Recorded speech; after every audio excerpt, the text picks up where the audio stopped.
Boston, so it's well, I think like three-fourths of America is either in flames or frozen right now. So Yeah, yeah, yeah.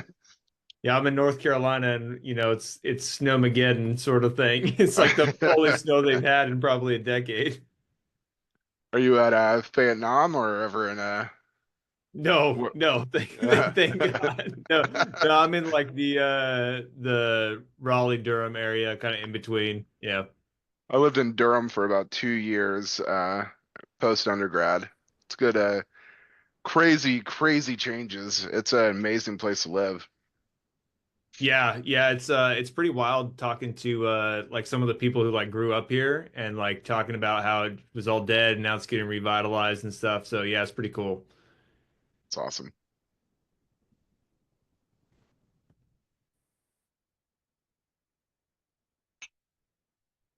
I don't know what the format is. I just got invited. I was just talking to some guys at Shift, and I love the S2S community, so I just decided to hop in and say hello. So I'm here.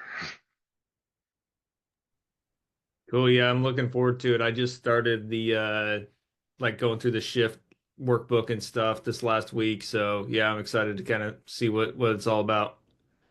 Nice. Man, the myth, the legend. Wyatt's here.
JR, Max, Like we have people. The waiting room didn't work, but it's okay. We'll have everyone in here in the community. I'm sure you're not afraid to speak early.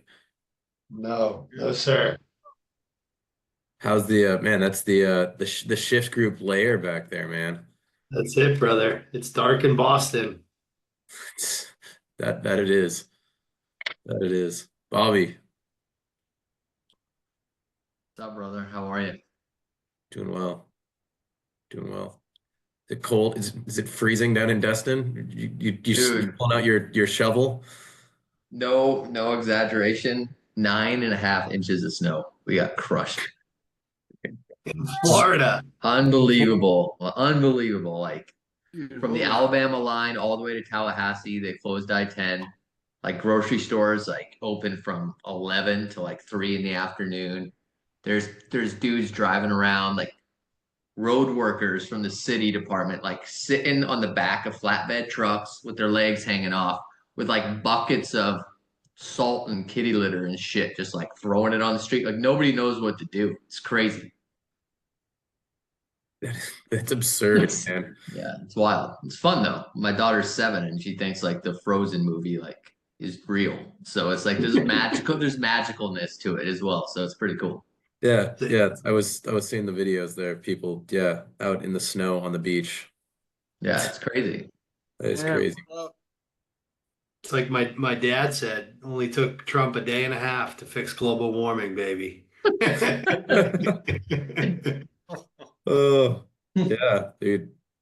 Dan, can you hear us? Hey, what's going on?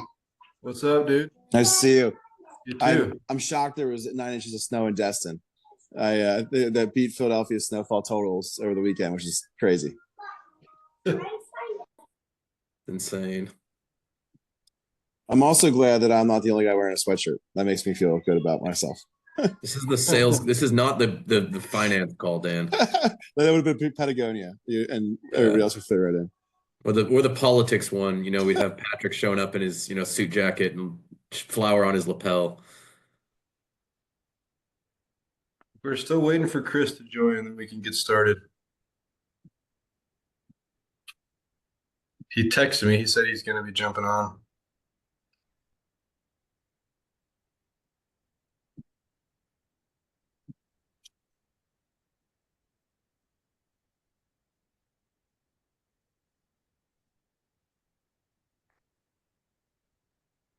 Dude, everybody and their fucking brother's got an AI thing that's trying to join right now. It keeps popping up.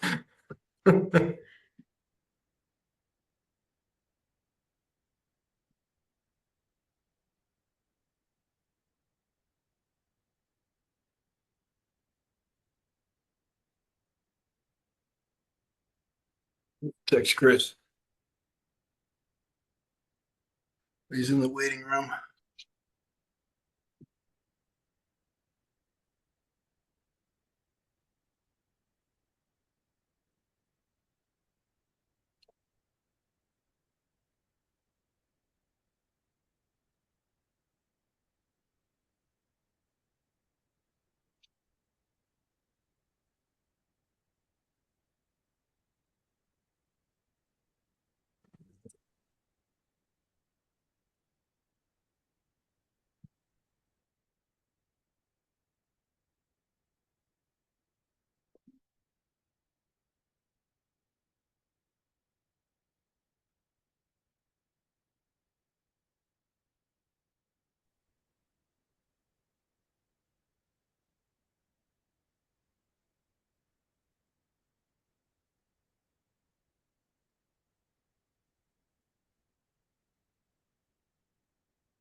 Cool.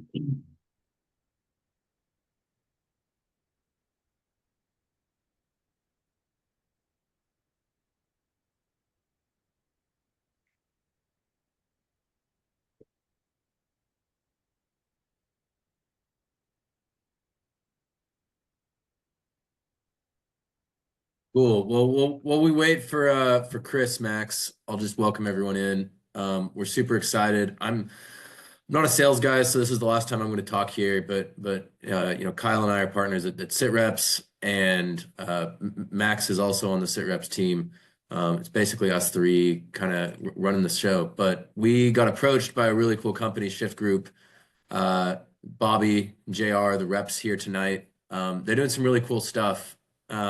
We knew they were legit because we get a lot of people that want to have us get vets to buy their services. And this is something that, you know, they are doing. Well, they're not doing for free. Someone's paying them, but it's not the vets. They're making sure that their incentive is completely aligned with getting you all jobs, getting vets into solid companies, getting them to a career.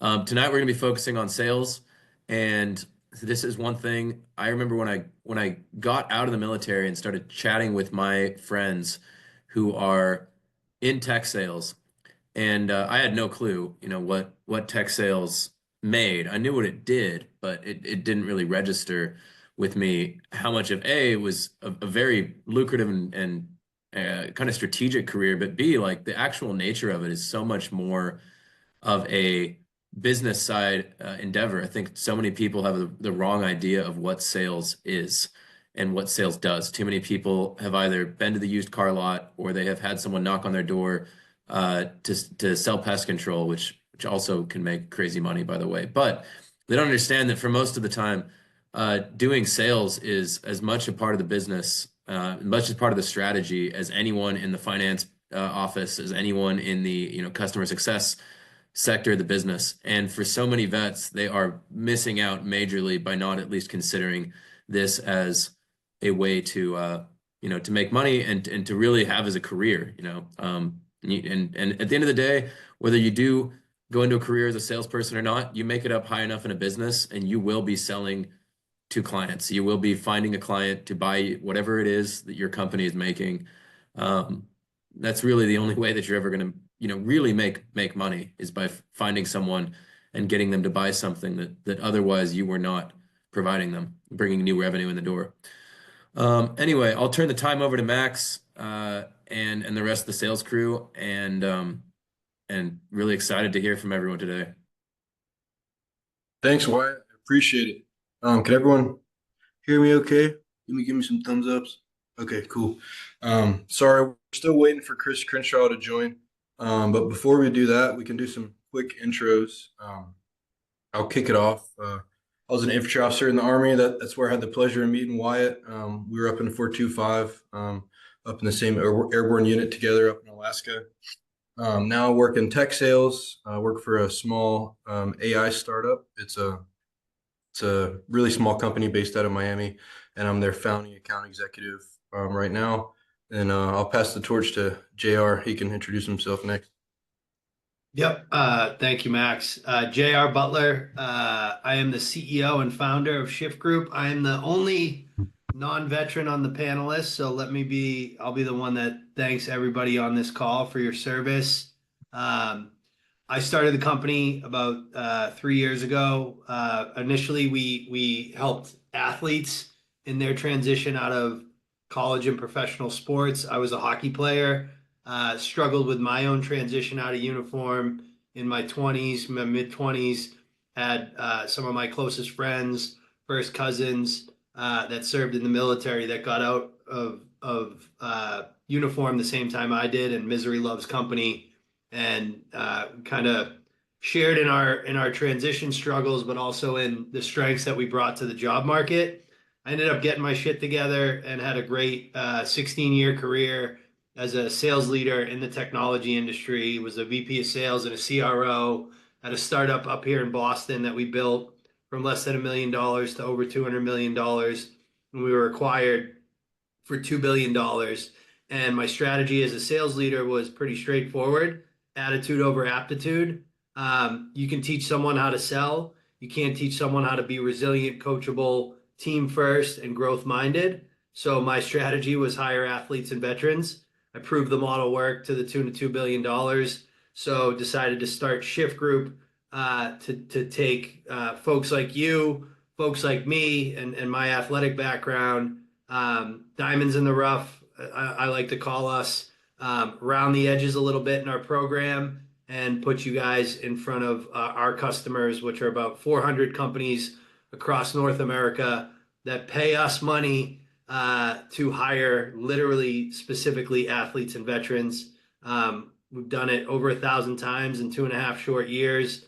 And I'm just really honored to be here and honored to serve you and excited for the conversation tonight. I'll pass it over to Bobby, who I'm very, very excited joined our team this year. Yeah, thanks, brother. It's great to see all you guys. I'm seeing some familiar faces and the chat's hitting me up, and that's cool, man. It's awesome to see you guys. Thanks for taking time tonight to listen to us. Bobby Payne, I did almost 22 years in the Air Force. And after I took off the uniform, my transition led me to a director role with Special Operators Transition Foundation, SOTIF. I ran development and corporate engagement for them for 3.5 years. I was very blessed to help our special operations leaders find kind of their next careers and find out who they were outside of wearing the uniform. Uh, I became partners with Shift Group, or SOTIF became partners with Shift Group about a year ago. I watched what they were doing very, very carefully. And you'll see by the end of this call, JR is a pretty charismatic guy. So he sold me pretty quick when I hung up the SOTIF uniform. I was very fortunate to get the opportunity to join the Shift team so I could expand the reach and I could serve every veteran that is out there struggling. That was my main focus. A remarkable team, remarkable mission, but ultimately the goal to expand the reach past the special operations community and serve every veteran that's out there looking for their next mission. So I'm very excited to be on this call with you guys tonight. I think what we have is pretty damn amazing, and you'll see that soon. And just here for you guys. So thanks for your time.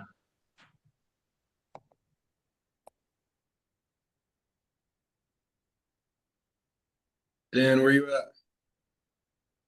I'm here, buddy. I just wasn't sure if you wanted me to speak up yet.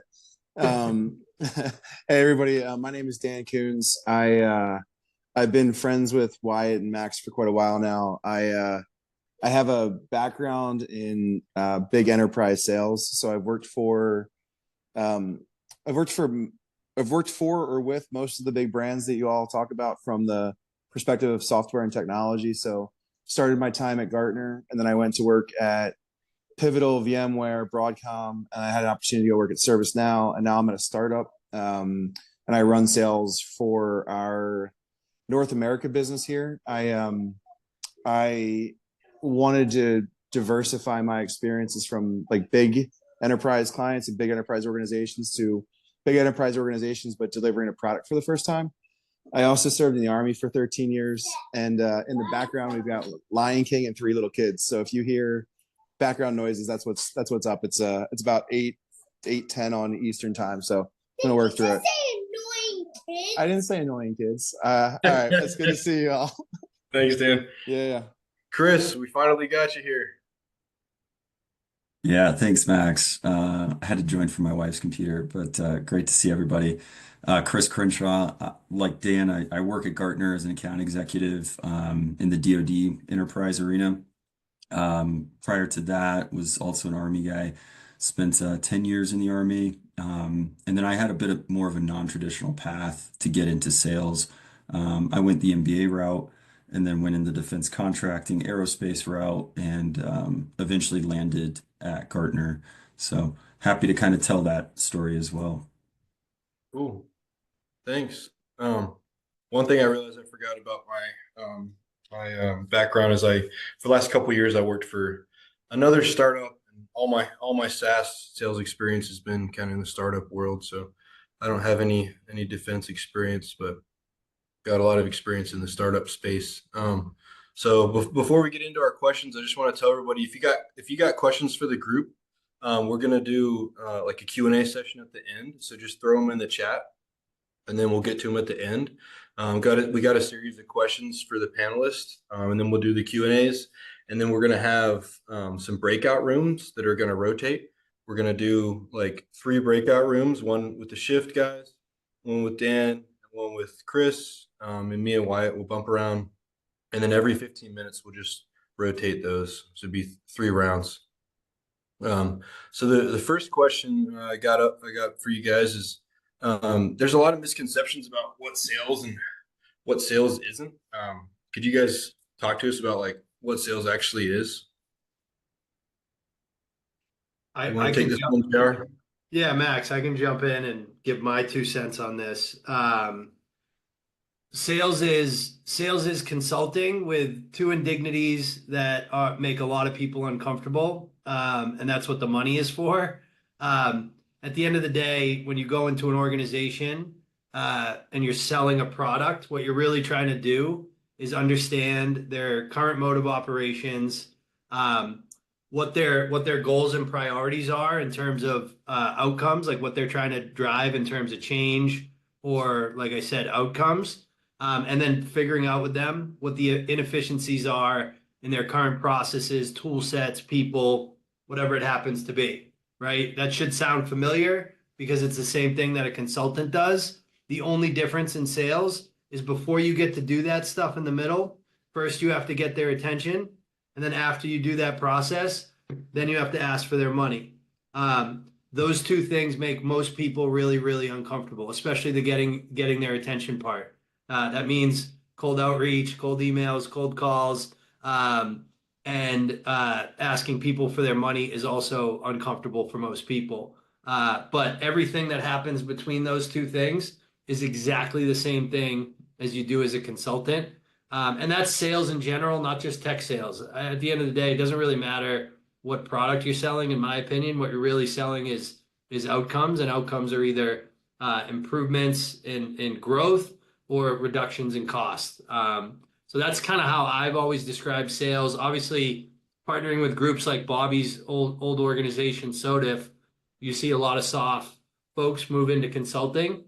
And the path is different to make a lot of money. You have to start a little bit lower in sales, but the upside is significantly higher. So the line kind of goes like this for consulting and like this for sales, right? So and again, a lot of people think sales is a 4-letter word, but if they actually really understood what it was, I think a lot more people would be comfortable with it. That's my 2 cents, Max.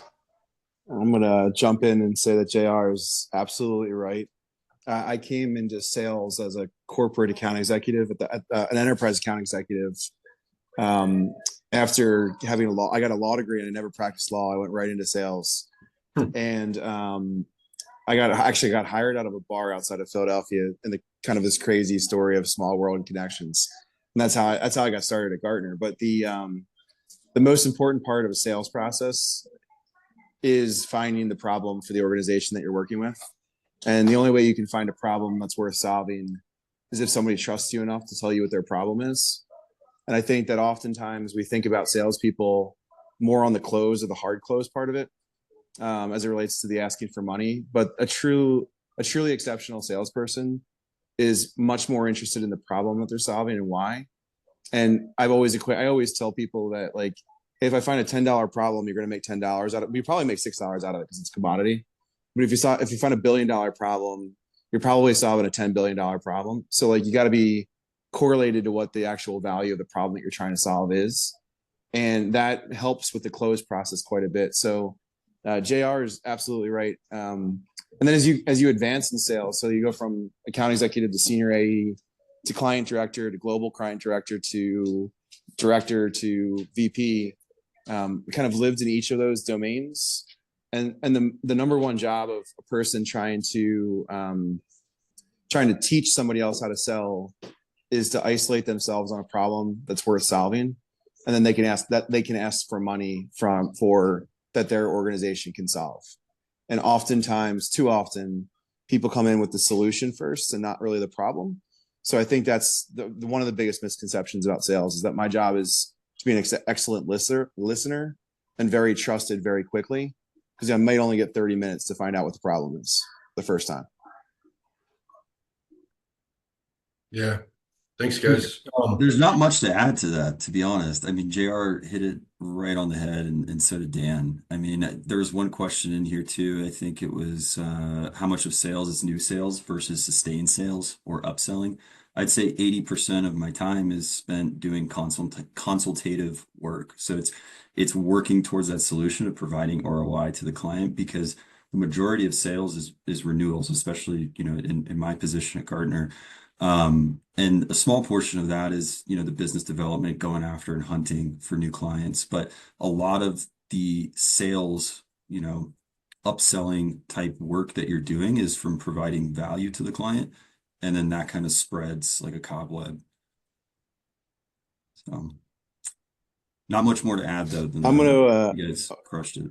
Crenshaw and I have never met each other before, but I will say that the best experience I ever had was the 7.5 years I worked at Gartner, just because of the breadth of clients that I got to work with and the amount of trust that those clients put into Gartner to help them solve whatever problem they have.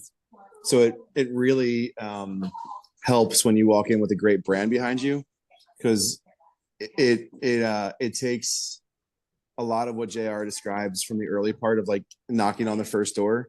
Like there's ways to do it that are really hard, which is a new logo and a new organization that's never done it before. And then there's other places where you walk in and everybody knows everybody knows your name, like cheers. And Gartner and Microsoft carry that weight where you just kind of go in and do it. So it really depends on personality and organizations as well. So I wanted to round that out a bit. Yeah, it helps to not be that voice in your LinkedIn in-mail that you're just ignoring that's generated by AI. It's definitely not sales, I think, in this case. No. Cool. Thanks, guys. Next question. You've already kind of touched on it, but I'll throw this one over to Bobby. Why do you feel that veterans are built for these roles, and why do you think that we already have what we need to be successful, even though we might not know it when we get out? Well, let me first start by saying after the first question, I realize I have no right to be on this panel and I should just be listening to these other cats talk because they have way more experience than me. But I guess what I would say during my time at SOTF at least, and I think while you're in the military, you're selling your entire career, whether you're working at an embassy or you're, convincing a tribal leader to follow you or walking down the hall to your commander and convincing them on an op plan or asking for more money for your budget or why your guy should be promoted and things like that. It's all relationship management. I mean, and following the system, working through the system, fostering those relationships and driving an outcome. And from what I've seen in my very short time as kind of a development guy and a corporate engagement guy, now working with Shift, it's the same thing. We're all built different. JR will say it like, even if you have to start at a lower level, you're going to be starting with kids that have been like doing keg stands and stuff for the last 3 or 4 years at college. Like you're going to crush them. You're going to crush them straight out of the gate because you have all the intangibles and qualities to drive like differently than them. You know how to hear no on the other end of the phone call. Like you'll hang up and just be motivated, be like, watch, okay, I'm going to get after it. I'm going to change my tactic. I'm going to course correct and I'm going to crush everybody. And I'm going to hit the top of the leaderboard every month. And that's going to drive promotions and all this stuff way quicker than everybody else. So I guess the biggest thing I would say before I pass it on to the professionals is if you jump into a sales role, you might have to start in a junior position. And that might be tough. You might have to like check your ego at the door and be like, I'm willing to start at a lower position than what I've been used to in the military. But I think JR and everybody will touch on it. Come 12, 18 months in, it's going to look significantly different because you're just going to run circles around everybody and do big things. So I just think we're built different for it. Yeah, that was definitely that story is definitely true for me. I had to start kind of at the bottom. I was basically like a private. I was a BDR, and I was just making cold calls all day, but had to start my way at the bottom and kind of work my way up. And it's a totally different situation now, a few years later. Sorry, I didn't want to take over on that question, but I just thought I'd add that. As someone who's built like large sales organizations, like multiple hundreds of like sales reps, the reason why I hired veterans a lot and athletes, but veterans especially, when you serve in the military, you have to develop certain things that are very much going to be parallel to your ability to be successful in sales. I would say the number one thing, and I'd love to get Chris and Dan's take on this and Max's, but like resiliency is critical in sales. I've had a really good career, a lot of success, put up some great leaderboard numbers to Bobby's point, but I have lost significantly more than I've won. Like significantly, like 98% loss, 2% win, and I'm considered like very good at the job. So that's number one. The second thing I would say is like trainability. We use coachability when we talk about athletes, but this idea that like you're comfortable not being good at something and getting better at it because you're not going to be good at everything right away. And I think that that's critical when you're stepping into a new industry. You're learning if you're selling like a really complex technology solution, like some of the stuff Dan sold before. You have to like pay attention. You have to like only hear something that you don't know once, and you have to next time you hear it, you have to know what it is. And that's hard. That's really hard. Imagine a 23-year-old kid, to Bobby's point, that just did keg stands and studied sociology. By the way, that was me. They're not going to pick it up as quickly as you guys are, right? The other piece is sales is a team sport, full stop, right? Like you're not a lone wolf out there trying to close deals. You've got a support system behind you, just like in the military. You've got sales engineers, customer success, marketing you've got to partner with, partner managers you've got to work with. The idea that you come out of the military with a team first attitude and you're going to make a decision in the context of, in the military, it's different, but in business, like the best salespeople make that when they make a decision or they take an action, the first thing they have in mind is the customer. The second thing is the company they work for. The third thing is the team that they're on. And the last thing they think about is what's this going to do for me, right? Most people don't operate that way. You've already proven that you can. And that's super, super important. The other piece I would say, like, and it kind of goes with trainability, but just a general growth mindset. Like, the world, especially now with AI and the way everything changes so quickly now, your ability to adapt and like use your environment to like your benefit is it's going to get more and more critical as these things start to change and the pace of change continues to accelerate.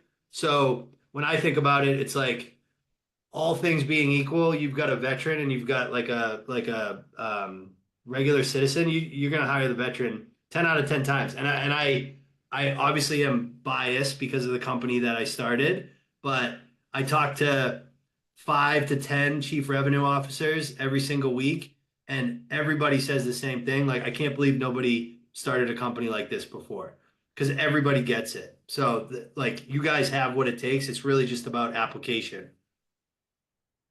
I'm gonna step in and say a couple things because I think there's a serious correlation. I know JR said he didn't serve in the military, but it sure sounds like he did. Because when we think about preparation, he hit on a few topics that I think are really important. Preparation for our military members is really just the troop leading procedures, and it's doing your reconnaissance. So like when you get into the organization and you have your first call, it should definitely not be the first time you've done your research in an organization. So most of your work is done ahead of your first session, and you already know the outcome that you want that's beneficial for them and to you. And really what you're doing is trying to test your hypothesis through your first conversations. So your preparation really leads to your first success, which then accelerates your sales cycle. There's a whole process that's involved, and I'm not going to get into that for this call, but that's true. It's very, very true. One of the other things that I want to say that's going to be a little contrary to JR, but I don't think it's like contrary in this perspective of being like disagreeing. I think it's more so like truly great salespeople are team players and understand how to bring people along, but they're also not the easiest people to manage. And what I mean by that is there's a lot of volume and a lot of noises that get in people's way from kind of doing what's right and allowing for time and things to develop, especially on the enterprise side. So you have to have a thick skin you have to have a level of ego, and you have to have a level of I guess mental toughness to be able to ignore noise and focus on what actually consequently matters. And I think that's a really important trait for salespeople. I would rather have somebody that's harder to manage because they're not quote unquote compliant, but as long as we can have a conversation about why they think they're right or I think that I'm right, we can have a real productive conversation. That's the right sort of relationship. And I don't know many corporate functions that when in a healthy organization, you have to have that level of candor, because it's just necessary for you to work outside of your external boundaries, which, going back to the original premise of the question, is military members are uniquely benefited to this because we're used to working outside of comfort zones. So if you want to work in headquarters staff, you take a headquarters staff job. That is a finance role, operations role. It's one of the jobs for the enterprise. If you want to go out and you want to be in the front of things, you take a combat arms job. And I equate sales to one of the combat arms type jobs of corporate America, where you have to be out there, you have to engage with a customer, you got to understand what's working on, and you're going to take your you're going to learn. And that's really all it comes down to. And like the 80% successful, the 80% failure is a very true number. You just got to get used to it. It is what it is. And that's another uniquely military thing. Yeah. One thing that I think that's really helped me is just resiliency. When both you guys talked about it, we're all used to getting kicked in the face, and it's just, yeah. Chris, you got something? Yeah, I would just add too that there are some things that you may not thrive in sales, coming from the military. And one of those things was, especially me coming into enterprise sales and dealing with the DoD, the Air Force specifically, emailing a 2-star, emailing a 4-star, it doesn't feel right as a former JMO. And then there's other aspects to that too, is being a former soft guy, I'm impatient. I'm like, why didn't you respond to my email within 10 minutes? This is insane. And it's 30 days later and you're spiraling, you're going through this wormhole of what's going on. And I think a lot of sales is living in discomfort, but knowing that the strategy that you put together is a solid strategy. And I think that part can bode well for you if you're coming from the military, you practice resiliency. What is it? Hunt the good stuff. I don't know if that's still around in the Army, but so there's some things that you do have to overcome. Yeah, and Dan, to add to your comment on that type of personality, like I think of it as like belief and conviction, and you're gonna have that uncomfortable conversation with your manager, but if you're selling in the enterprise to big companies and to executives, you have to have that conversation with your customer too, right? Like we've all heard the term, the customer is always right. The best salespeople I know actually operate the opposite way. The customer is usually wrong. And it's your job to show them why. And sometimes it's like we used to say, like, win them over or run them over. Like if you're at the wrong level and they're trying to like block a solution because it might take away some of their political power within the organization, lower their budget, reduce their team, of course they're going to say no. It's like you can't sell Easy Pass to toll collectors, right? You have to get to the guy who owns the toll or the person who owns the toll. So that personality is hard to manage, but it's great to manage because they're going to hit their number every single time. It's 100% true. So like that's why I'm saying like, and then I don't want to start throwing out big numbers, but I've done some really big deals. The ego you need to have to actually think that you can change the Army. Like I've to Crenshaw's point, like I was literally emailing the Secretary of the Army, like to do some of these deals, and like the ego to think you can from the outside change an institution that you lived within that you knew that you couldn't change because the Army rolls along is like a really weird thing when you become the person or part of the reason why an institution like the Army changes. Then you're like, holy crap, then you get more confident as a result of it. So like I just think that you gotta like be hard to manage but easy to work with. I think that's kind of a weird way to say it, but it's true. And you've got to have the ego to think you can actually change things, and that's a really delicate balance. the next thing I want to ask is, and I'll punt this over to JR, is, you know, who shouldn't, what kind of people shouldn't work in sales? Like who's just not a good fit? Good question. I honestly like some people would answer that with like, oh, if you're an introvert, you shouldn't do it. But I've actually some of the best sales reps I've ever worked with were absolute introverts, right? Like, I think if I had to sum it up with like one statement, if you are not financially driven, don't do sales. Like it's not fucking worth it. It's hard as hell, right? You like I told you, you're gonna get kicked in the teeth every 10 times you try, 9 times you're gonna get kicked in the teeth. So like if you're not financially driven, go do like a W-2 job that you know how much money you're gonna make every year, that you're comfortable in. That's okay. But you can be any type of personality, you can be any type of background, but if you're financially driven and you have like the right intangibles and the stuff that we've been talking about and you're prepared and you work hard, you this is the best job for you in my opinion. So I think like again, like if financial outcomes are not that important to you, and by the way, like you have to really think about that. Like if it's really that important to you, because if it isn't, I promise you that this is not the right path for you. Full stop. That would be the number one thing that I would caution against. Like if you're okay with like a decent salary and you know not having a number over your head every single year and betting 50% of how much you're gonna make on yourself, don't do sales. Go do Yeah. something else. Uh, you're 100,000% right, but I also know that we've got the idea of the concept of military broadening assignments, and everybody should take a broadening assignment and do a sales function. So even like I if you have any interest in becoming anything other than a program manager or like at whatever level, analyst, whatever level, right? Like just go broaden and go into a sales role to understand what the revenue side of the business looks like. You don't have to do it forever. And if you find out you hate it, you can go find another job.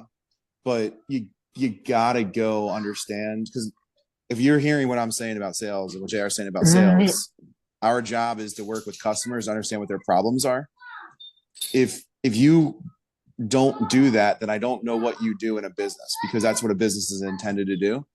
So I think it's always useful to get out of your organization and into the customer.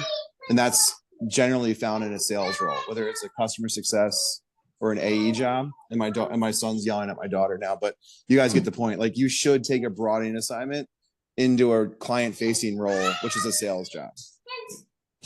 Yeah, Dan, the only thing I think that's spot on. It's almost like the developmental special duty cycles we do in the military where you like jump out, be a TI, be a recruiter, do something wild that you have no desire to do, come back 4 years later and you're like going to get promoted first time back in your career field. And everybody I interacted with from, you know, like high level C-suite, they all have some sales background. Like if you want to make it up high, maybe you want to run your own company someday, like having that sales background is kind of like the direct path to really know the ins and outs of the business. Yeah. And then also on the finance side, you aren't really getting promoted if you're in finance unless you raise money or you're like, or you find deal flow. So like that's a sales function anyway. That's a sales function anyway. Right. So like my sales job, like everything you do, whether you're a consultant, you've got to bring in new clients. If you're a partner, if you're in finance, if you're not raising money or selling your service, then you're not making any more money than whatever your cap is. So every job eventually becomes one. It's just a matter of whether or not you're comfortable understanding that's a sales job or not. That's really what it comes down to. Thanks, y'all. This next question is for Chris. We kind of talked about this a couple weeks ago, you and I. You know, for a lot of vets, you know, after years of moves, deployments, TDYs, like inconsistent work schedules, you know, a lot of vets want to be in a position to set up some roots.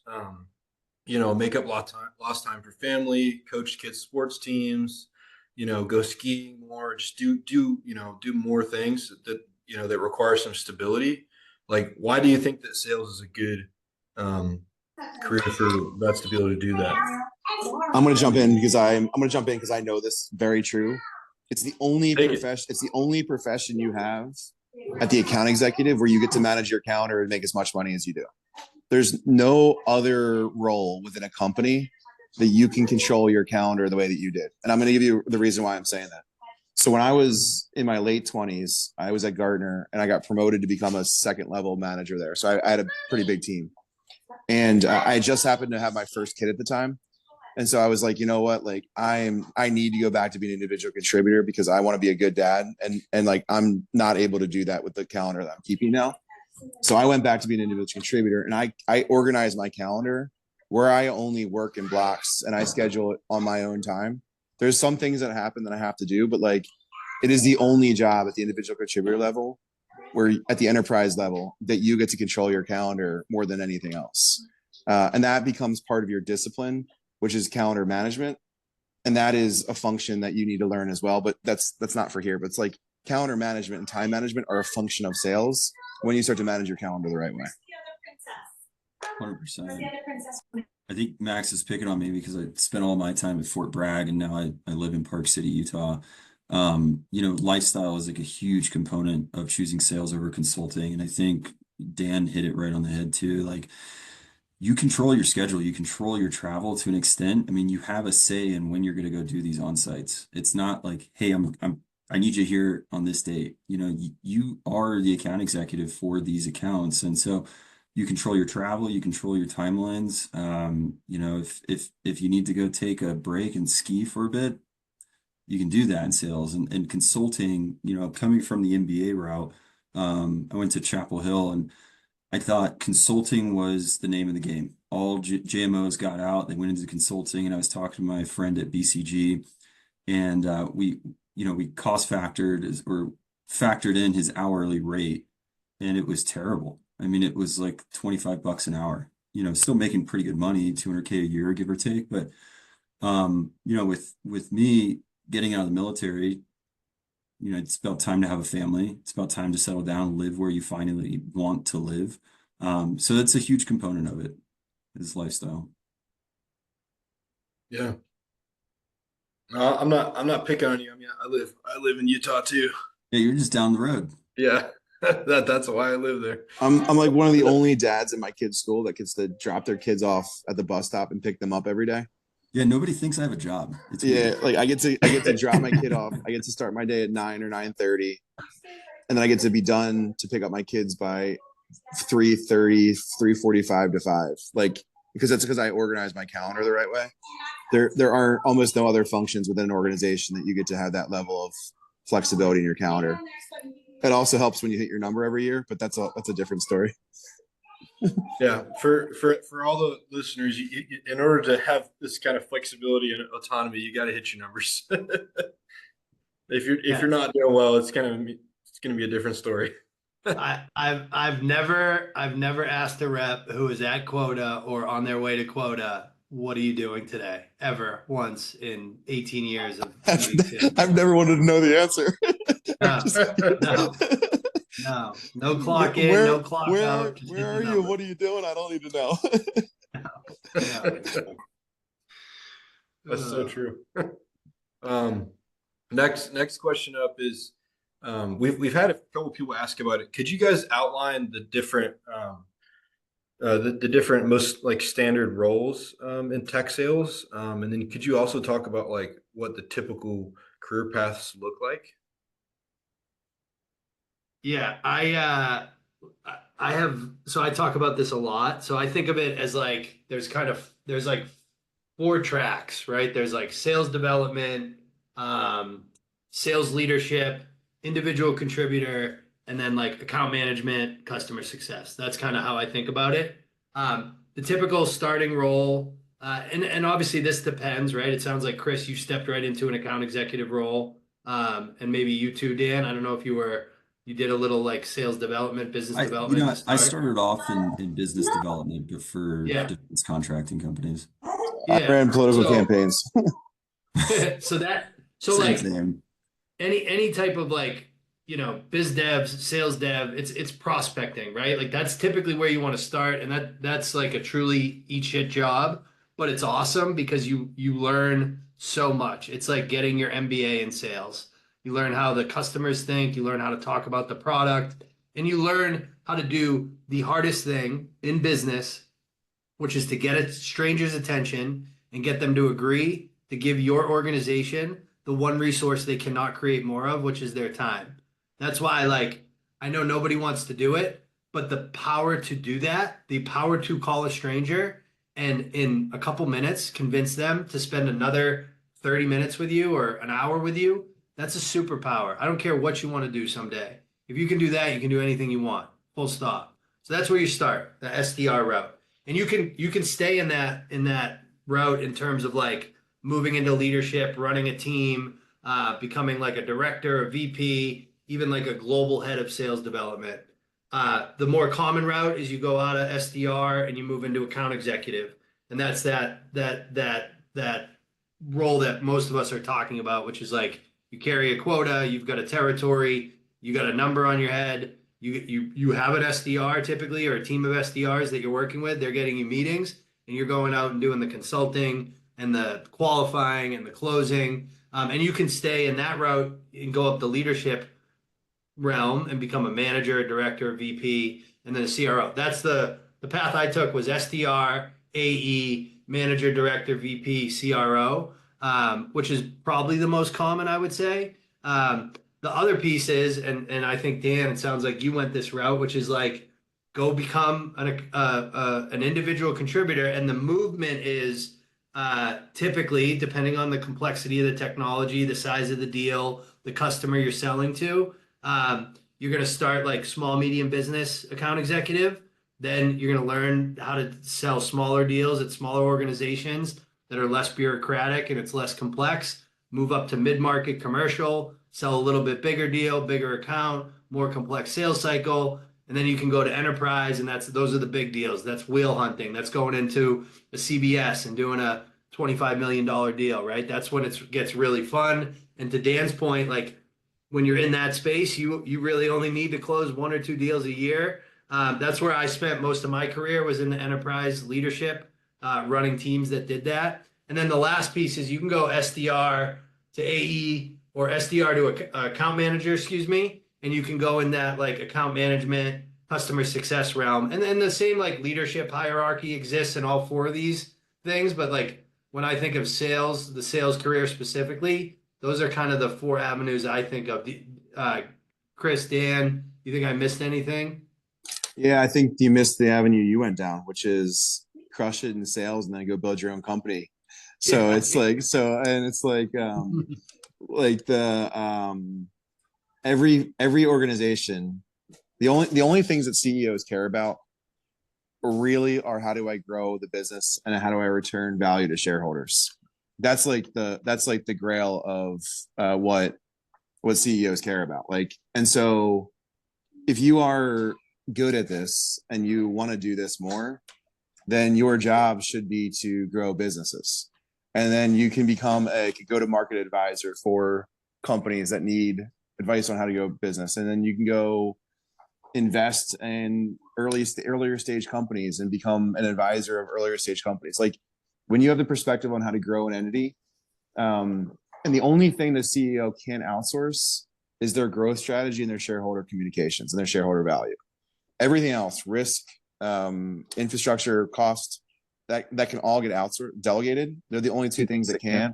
And I think you got to be grounded on that. Yeah. Thanks, y'all. Dan, I know you have a law degree, and Chris, you have an MBA. If somebody's, let's say they're a captain, they're in for 5 years, and they're thinking about getting into tech sales, like, should they go get an MBA? Should they just start working? Like, how does it change the conversation if I get an MBA, or maybe I've been working as a consultant for a couple of years? Like, what do you think is probably best?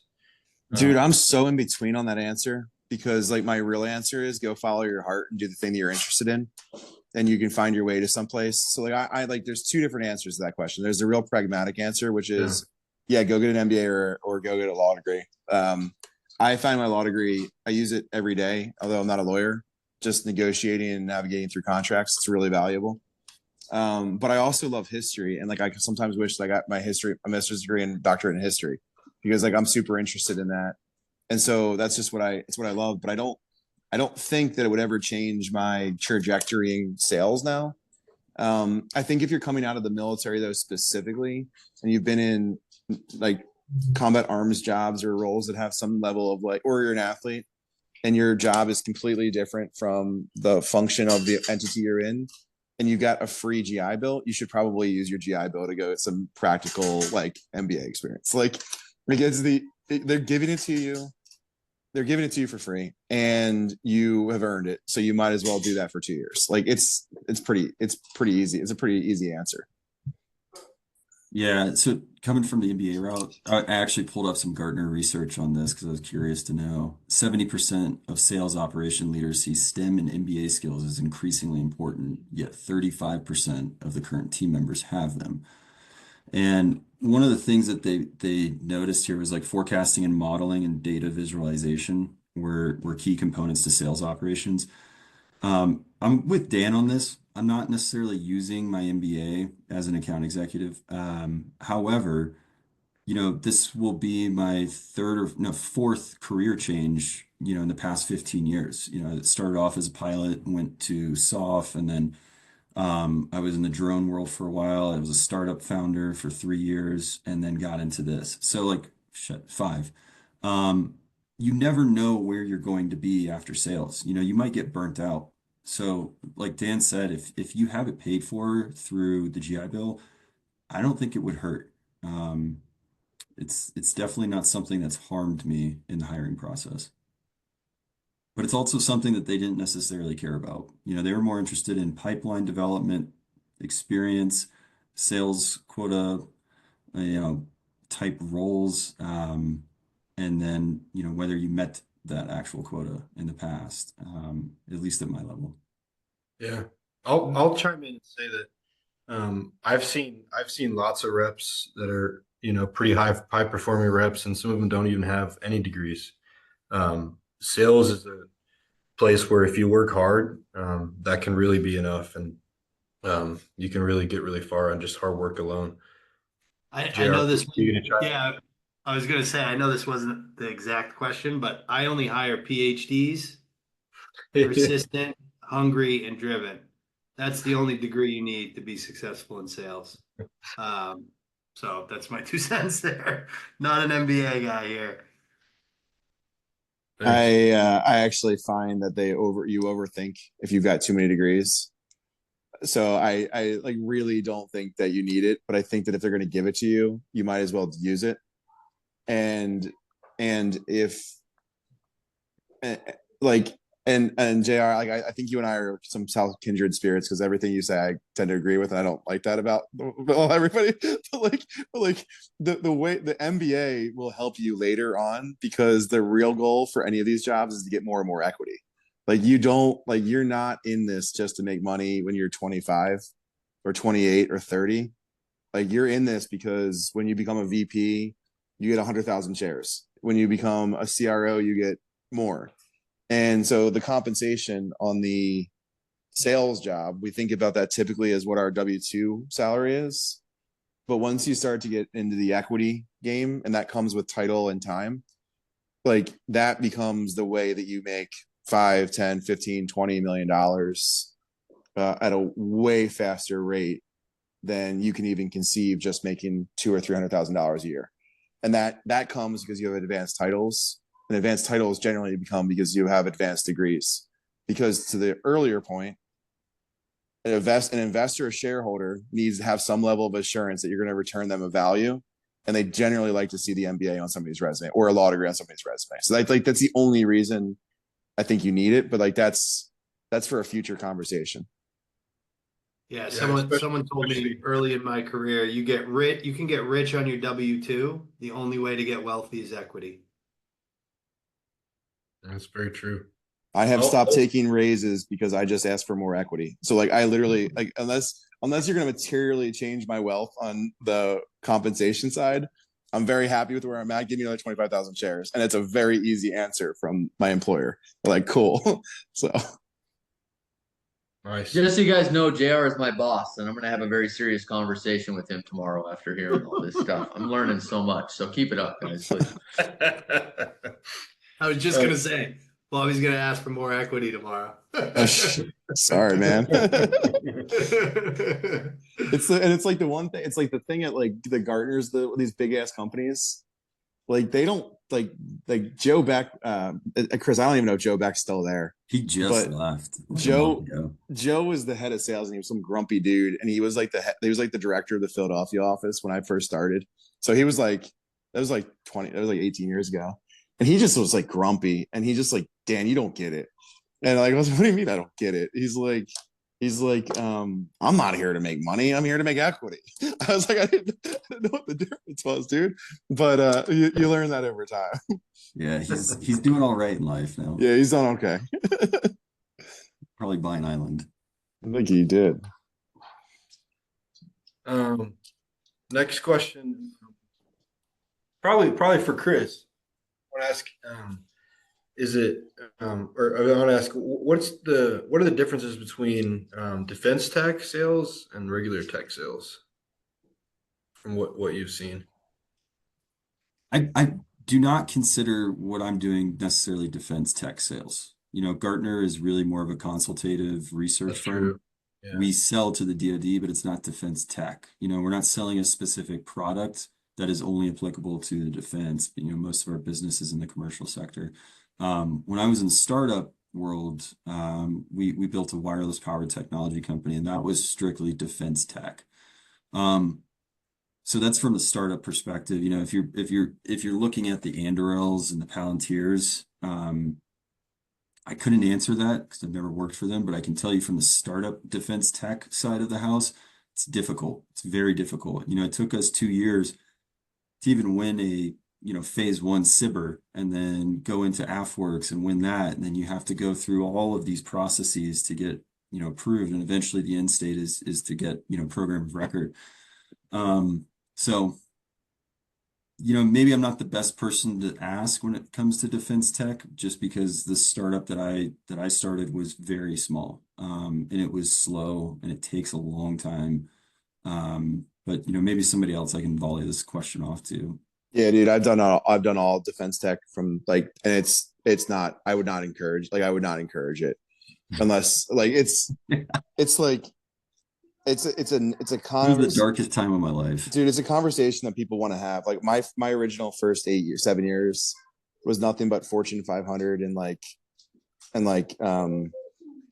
big enterprise essentially. So I worked in enterprise, and like they can get a technology in there relatively easily on like a change management or release process. Defense tech, you're looking at a bare minimum 18-month sales cycle, even if you're an established brand.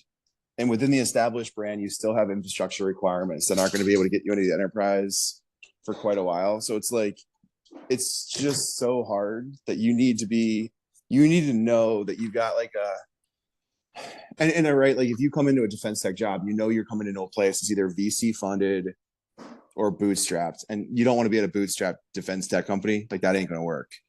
And so the VC funds, they all have timelines. They've got like a 7-year fund or they've got time horizons on their funds, and your sales cycle takes about the horizon of their fund. So like you better be really aware of what you're about to step into, because they don't the VCs, unless they know defense tech and have gone from the prototype 1 on SIBR phase 1, which to enterprise program, are generally misunderstanding how long that process takes. So I would just be really cautious about anything that's associated to a works or a DIU or any of those things, and just be a little bit skeptical about the integration in the enterprise, because it's really, really, really hard. Yeah, and I also say too, we raised capital, and like by the time we got a phase 1 and we were looking at actually making our first sale, the technology was irrelevant because it didn't fit into the architecture of what the enterprise system was. And so, for like a bootstrapped defense tech startup, it's very difficult. Very, very, very difficult. But I imagine that question might be more towards like an Andurel or a Palantir. So I work with those guys. I work with those guys every day. I work with them almost all the time. And Palantir doesn't do sales the way that most organizations that I know do sales. They do It's like RFPs. like no like programmatic PMs that they embed in Oh, yeah. institution and organizations, and then they kind of start them as a services company and then they expand that way. So it's a really interesting way to do it. And then Anduril is really a hardware company that's now integrating Lattice software into each of the hardware platforms that they have. So they all have figured out, the smart ones have figured out that the hardest thing to get into an institution is the technology. So they figure out the things that the DoD knows how to buy, which are services and hardware, and then bringing the software, the tech behind it, because that's the only way to carry that into the enterprise. And so like the Department of Defense knows how to do, like they're really, really good at selling services and really, really good at buying bullets, not really good at buying software. So it's like that's, and so SOCOM's a little bit better, but they don't have the same processes. And you go to like SoftViewer, especially in the last 2 years, and you get stuff going there too. But that's not integrated into the enterprise at scale. So it's just like there's a lot to navigate there. Yeah, and Chris, I'd be curious to know. I know you're not in defense tech, but you're selling into the Fed Gov. I had the pleasure of building a Fed Gov team at a venture-backed startup at Turbo. And what we realized really quickly is like as a non-established company, 90% of the sales job was the paperwork, the bureaucracy. Like Gartner, I would imagine already has a lot of those contracts and all that stuff, so it's probably a little bit easier. But I realized pretty quickly that the best way for us to sell to the federal government, whether that was DoD or any other branch, it was through OEMs and partners like Cisco. We got on Cisco's price list. They've been selling to the federal government since they started, and it turned into an $18 million business in 6 months. So if you're getting, if the thing you didn't like about the military and being a federal employee is bureaucracy and paperwork, I would probably stay away from that space in general. Chris, are Yeah. you experiencing that, or are you guys all set on the No, contract? not necessarily. And actually, I'd say it's pretty good now. Department of Air Force just set up an enterprise contract vehicle, and they're still trying to kind of figure out the ceiling cap. So it's great. You know, it's basically sole source, throw in a DD Yeah. 254, and you're good. Like you can bring on a new client in the span of 30 days now. You know, that was not my experience prior. Neither was probably Dan's experience when he was at Gartner. You know, contracting in general is a nightmare. And, you know, whether you're looking at like Department of the Interior for a contract vehicle or some random contract vehicle, the House of Representatives, you know, there's a lot of roadblocks associated with that. But, you know, even you know what I do, there is like a defense tech aspect to it though, because you're looking at vendors like AWS, Microsoft, et cetera. You know, there's tons of vendors out there that are selling to the DoD, and so it's kind of an interesting concept to be able to see who's succeeding in, you know, penetrating the DoD, and who's not. So you know, from a defense tech sales perspective, I agree with Dan and JR. Like, I I'd be careful. I'd steer clear. And I think that's like a very shiny object for a lot of guys getting out of the military and gals getting out of the military is, oh, well, I'll just get in defense tech. Like, I know the military. I Yeah. don't think you know what you're in for when you hit that first bureaucracy. And like whether that's a joint venture, like JR was saying, like how we had to resell through a larger organization. It's difficult. The only thing I would add is during my time with Soda, people would come to me all the time looking for these types of roles. Companies would want the Soda fellows. And it really just came down to like where are they getting out of the military at? Are they like Virginia Pentagon guys? And do they have the relationships that we need to kind of, you know, speed the process up? And a lot of the guys would come back a year later and be like, I'm miserable. I'm not challenged. Yes, they offered me a nice comp package straight out of the gate, but all they wanted was my connections and the ability to kind of like navigate the system and process a little bit quicker. But I want to do something different. So that's my only experience is people didn't really care for it much after being in it a bit. That the package that was offered to them was often shiny and kind of nice, a little bit higher than some other roles that maybe people were coming after them for. but it really came down to just like what they were doing in uniform, what relationships they have, and can they kind of navigate the system a little bit better and get things on the right desks and down the right hallways and things like that. That doesn't work either.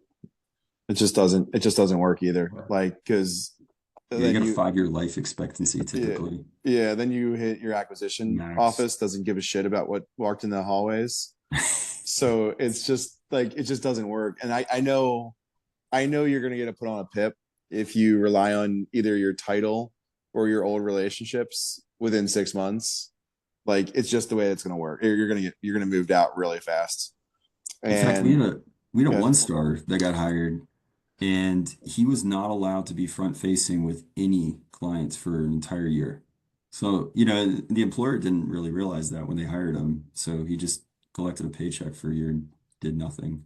In fact, he basically created his own S staff and made us do PowerPoints for him. But yeah, it's that's not awesome. not a great way to go about it. You can text me who that was later, and I'm sure I'll have a Oh, giggle. with pleasure. He was a Marine Corps guy. I'm sure I'll enjoy it. Yeah.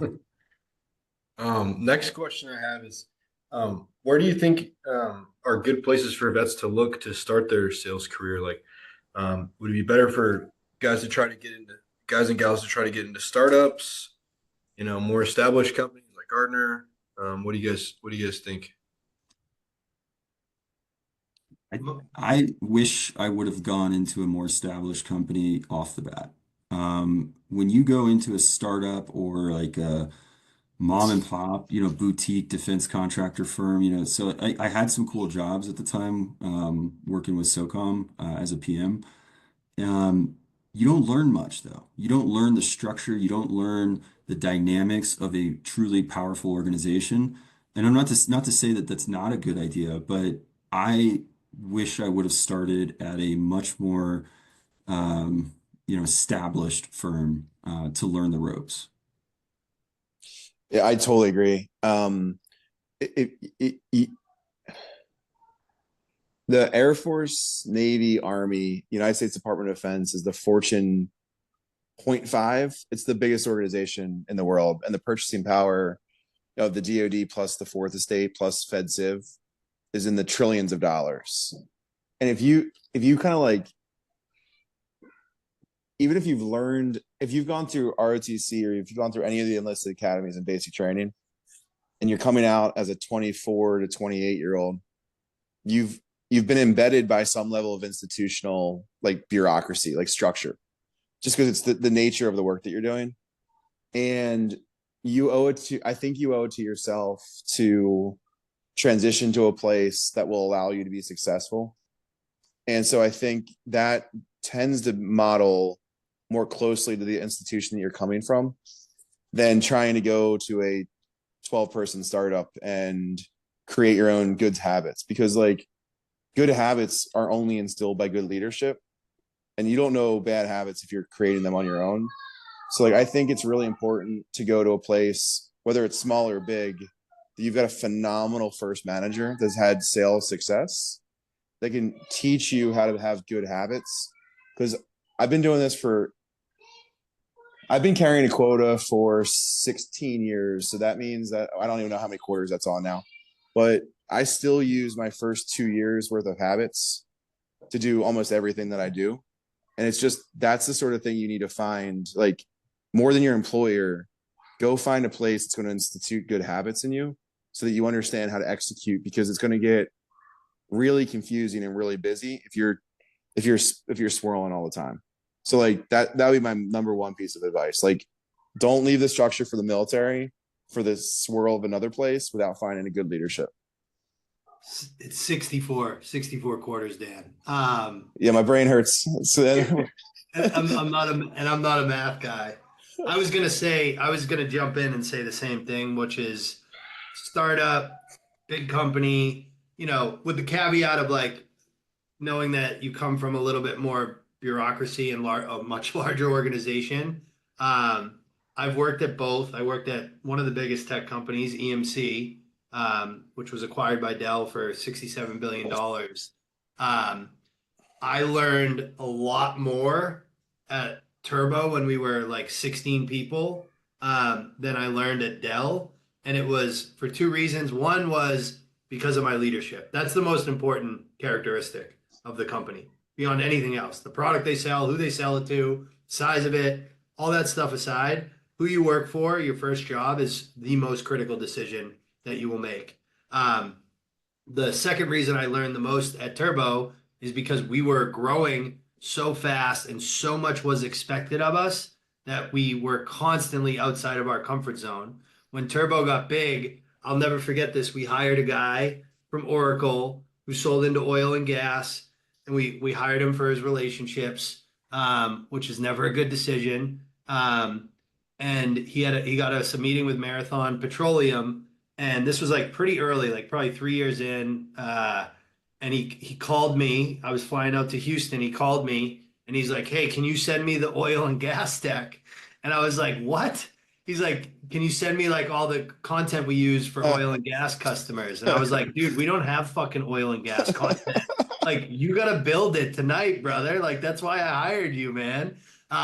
He ended up flaming out, but like I have like 20 other stories about folks who like stepped up to the plate, figured out how to do the thing because it was the first time we did the thing, and they were better because of it at the end of the day. You're not going to be the first one to do something at Dell or Oracle or any of these like very, very large technology companies. However, if you are the type of person that needs that structure and that's how you're going to get better, that's the other piece of the choice is like self-awareness is the superpower that everybody needs, and really being able to look in the mirror and think like, what is the environment that I'm gonna thrive in? I'm a startup guy, full stop, right? I could never work at a big company. But that's me. That's JR. That's not anybody. So like I think leadership, and I think leadership and knowing yourself, those are the way you got to make your decision, in my opinion. Yeah, and I would say to you that if I hadn't left big companies within the last year or two, I would have only been a big company guy. And you gotta know that there's value in being both. So Yeah. like I literally am building the first ever slide deck for the company that I'm working for now. That's being presented on Monday, and we're editing now as we're doing this thing for Monday. And I'm like, at Gartner or ServiceNow, I'd have had 20 marketing people, and it had gone up to the CMO to approve this deck that we're doing, and I would have been told 5 times to stay in my lane. But here, it's never been done before, and I had to do it. And so like it's really easy for me to know what right looks like because I've been in situations like that before. And so I think the balance between the both is what really matters. And like the job after this job for me, I want to go be a head of sales or a CRO and build a company and hire the teams to support that. And the only way you know how to do that is by having the experiences of big companies and small companies. And so I think it's just you got to continue to, like earlier I said, like sales should be a broadening assignment for everybody. So should be the size of the company you work for and the sorts of leaders that you work for, because you're going to learn a lot from all of them. Awesome. Thanks, y'all. That's true. I'll add one caveat. If you start out in a startup, sometimes you can kind of skip the line.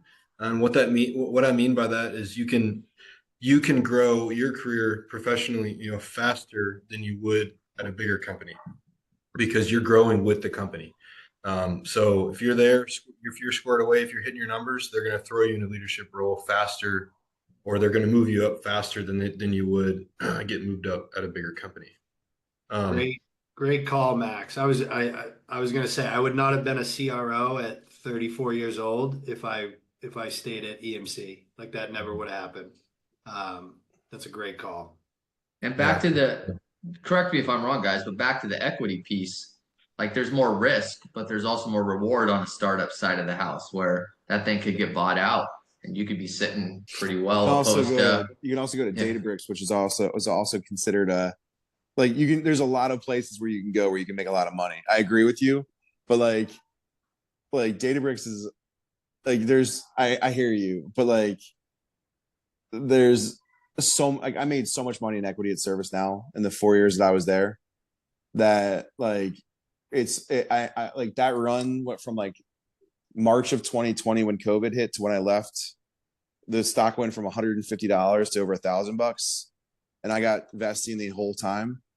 And so you just gotta like time things, like you gotta time things that are at your back and not try to run against headwinds. Essentially, like you gotta find the companies that have like momentum, and you gotta get you can't. It's very hard to fight momentum, Or just follow Bill McDermott, Dan. That's the other dude. play. Literally, so literally, he was the CEO of Gartner in 2004, and everything that Gartner had in place from a sales training side is exactly what he put in place at ServiceNow.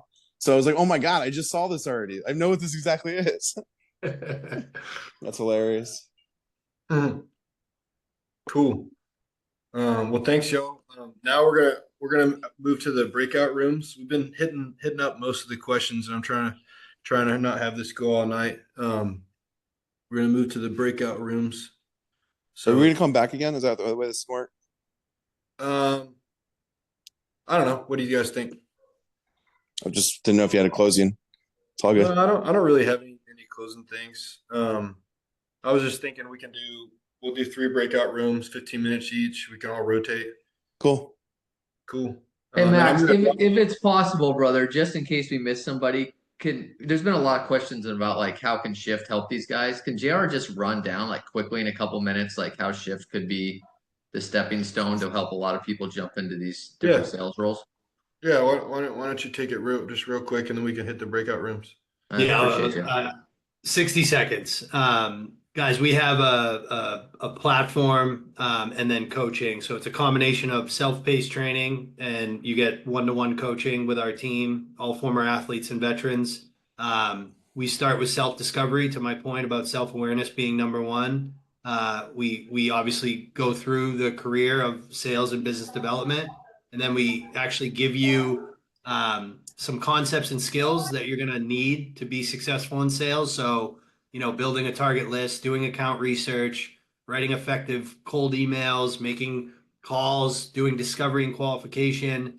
We give you a case study that you actually get to do those things in on your own time. And then at the end of our process, you get to create videos with your coach. And then we have 400 customers. We send your profile out. That's how the Max's point at the beginning. We don't make money unless you get a job. So we're sending out your profile and advocate. We're like your agent, trying to get you a role using your digital profile to do so. And part of that training is also helping you communicate your value and tell your story as a veteran specifically, and specifically to tech sales. So that's the program. Max, I think you guys have a link that's Sitreps specific, right? Yeah, yeah. If you guys could click on the Shift link from the Sitreps website, that'd be great. Yeah. Please sign up that way so we know where you guys came from. Yeah, I'll put it out right now, like the next 10 minutes. I'll just put it on the front page, the link. So if anyone wants to just go on there, wait about 10 minutes and I'll put that up right on the front page. No click-throughs or anything. Awesome. Thanks, Wyatt. Cool. Anything else, TR? Yeah, I would say outcome wise, guys, we've been around for 2.5 years. We placed over 1,000 athletes and veterans. Our attrition rate's under 5%. Our average time to promotion is 9 months compared to 18 months average on the promotion, and compared to 40% on attrition. We're going to put you in a company that's going to be a good fit, and we're going to make you successful. Awesome. Thanks. All right, y'all. Feel free to start jumping into the breakout rooms.